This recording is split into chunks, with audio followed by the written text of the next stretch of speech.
Today's lesson is going to go over cultural identity and contemporary geographic thought. Geographers study cultural identity as it connects to space. It is vital for geographers to be sensitive to issues of cultural diversity. Geographers also generally have a deep respect for the dignity of all cultural groups. With that being said, geographers try to bring light to many different topics. They explore cultural beliefs, traditions, and customs. They even look at policies that may also be the result of certain cultural attributes. Some aspects of cultural identity as they relate to geography can be easily misunderstood. That is why it is important for us to pay attention to the context surrounding cultural identity. Your textbook discusses 3 categories related to contemporary geographic thought. These categories include post-structuralist geography, humanistic geography, and behavioral geography. I'm going to do my best to break these 3 things down for you today. Let's take on post-structuralist geography first. This type of geography examines how the powerful in a society dominate or seek to control less powerful groups, how the dominated groups occupy space, and confrontations that result from this domination. Geographers understand space is the product of ideologies or value systems of ruling elites. For example, some researchers have studied how, although it is illegal to discriminate against people of color, local governments have pursued policies that impose hazardous polluting industries on minority neighborhoods. I have included 4 images on this slide that I would like to discuss as it relates to post-structuralist geography. All 4 of these images represent different protests, and these protests are bringing attention to how post-structuralist society is set up to favor the elite and to suppress the minority. When we look at current examples of minority groups experiencing discrimination, we see a connection to the historical relevance of oppression. For example, Native Americans often protest the federal laws that keep Native American people suppressed. An example that discusses what was directly addressed in the textbook would be the Ramapo Native Americans and Ford Motors. Ford Motors, one of the United States' largest automobile manufacturers, was said to have dumped many of its paints, toxic chemicals, into Native American reservations.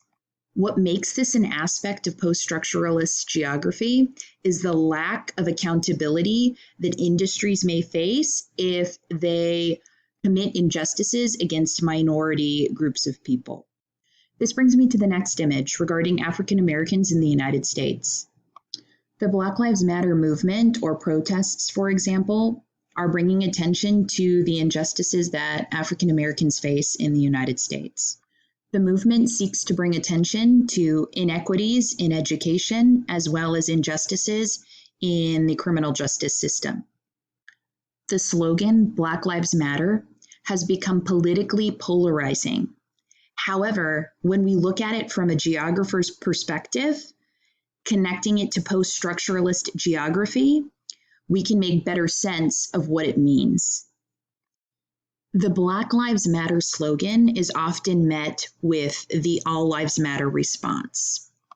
However, the slogan Black Lives Matter is not implying that only Black lives matter. Instead, it seeks to bring attention to the fact that African American experiences in the United States are very different from other groups of people, and that certain laws and investments are made to work against them. To clarify, the Black Lives Matter slogan does not insinuate that Black lives should be priority over anyone else's. Rather, it seeks to bring attention to the injustices that African Americans face in the country, and that society has both historically and currently regarded their lives as subpar. A few other examples of post-structuralist geography would include the Palestinian people in Israel as well as the Dalit people in India. We will continue to discuss these topics more in future units. The next category is humanistic geography, and it's the branch of human geography that emphasizes the different ways that individuals form ideas about place and give those places symbolic meanings.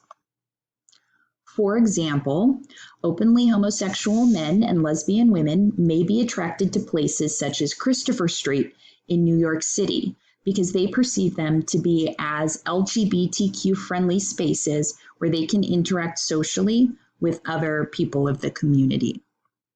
Christopher Street, which is pictured at the top right, may be seen as offering an accepting location for the LGBTQ community through inclusive policies and business practices. But the street also has symbolic meaning. In 1969, the Stonewall Inn was the site of protests that began the liberation movement. Tolerance for the LGBTQ community has increased, although legal discrimination persists in some regions in the country as well as in the world. To clarify, the symbolic meaning that encompasses a place and that gravitates people to either go or live there connects to the idea of humanistic geography. Let's take a look at some of the other images I've included here. The top left is the Haight-Ashbury district in San Francisco. This district is seen as a site that represents the hippie movement of the 1960s. Today, it is regarded as a symbol of love, peace, music, art, and cannabis.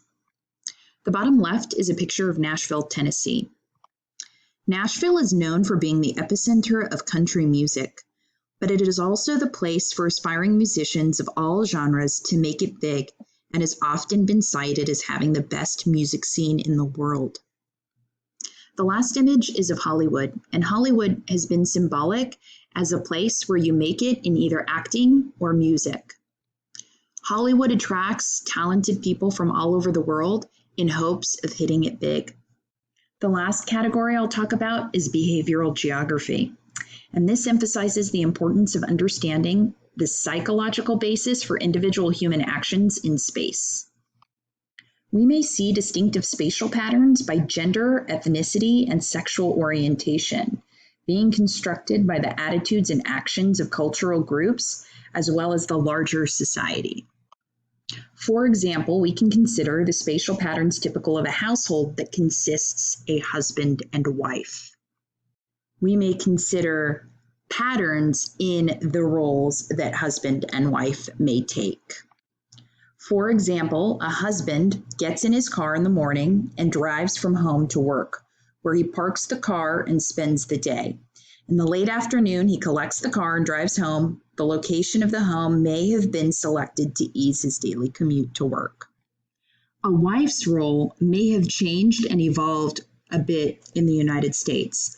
Whereas in decades past, women have been expected to take care of the home and the children, today they almost take on both roles.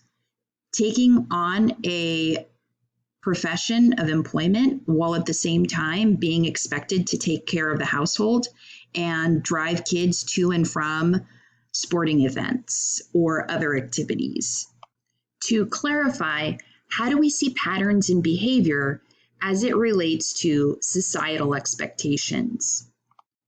Some other examples of behavioral geography for specific cultures might be ensuring that grandparents remain part of the home unit, or a firstborn son, or maybe the youngest daughter being responsible for taking care of their parents in elderly life. My hope is that you have a better understanding of the difference between post-structuralist geography, humanistic geography, and behavioral geography. I have provided some examples for you, but my hope is that you will be able to provide some of your own examples and participate in discussion. Please watch the explained video titled Racial Wealth Gap to better understand how post-structuralist society exists in the United States. Please be prepared to participate in discussion after the video has ended.